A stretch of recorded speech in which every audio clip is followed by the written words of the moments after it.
What is automation generally? Well, it's the ability we have in a digital audio workstation like this to automate parameters movement through time in an arrangement, just like this.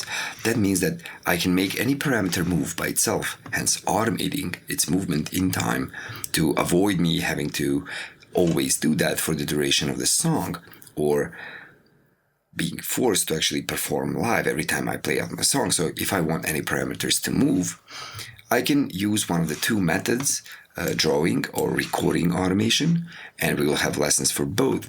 But for now, I'll show you the drawing method, which is I can actually draw automation for this macro by just clicking the macro first, and then I get that parameter right here.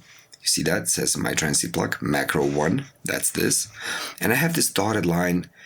When I hover my mouse over it, it just goes red all the way, so I can click anywhere on it and add a dot. Click anywhere on it again, add a dot, move that dot, click it again, and we will do all of this in drawing automation. Just want to show you an example. So this line is going to be followed by the parameter of macro 1. I'm going to play only this instrument. Now check out the line and check out how the parameter follows it.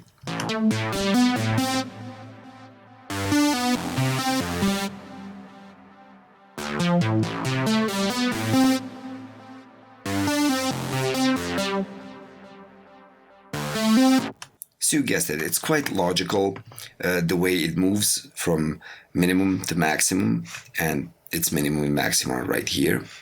And I can delete this automation either by clicking on these dots or just right-clicking on this parameter and selecting delete automation right there. And that's done.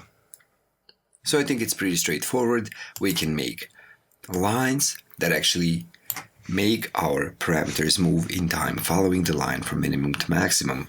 Now, what if I wanted to create automation for something else? How do I get to that line? How do I get to the line of, let's say, this gain knob right here?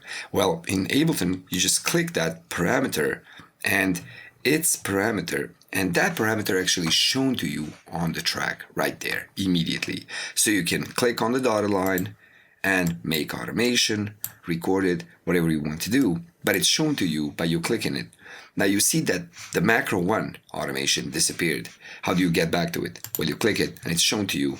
And a bit inconvenient would be to actually have to click on each single one of these parameters. Imagine if I automated 50 of them. So to avoid that, we have a really neat thing in Ableton called automation lanes. Now you have an equivalent of this in any DAW. You can show multiple automations for each track in almost every popular digital audio workstation today. Now I just click this plus symbol right here, and we talked about this in our digital audio workstation course, but for the sake of using this for sound design, we have to go through that again. You just click the plus and you get that automation in a new lane. This is called an automation lane. So we always have that automation visible. Now if I click the macro 1, I have that shown too. I can click this plus again, and it's going to be shown to me all the time underneath this track. I can hide these lanes by just clicking this triangle right there, and I can show these lanes, and I can have as many lanes as I need. I can remove lanes by clicking on the minus right there, but as you see, it's pretty straightforward.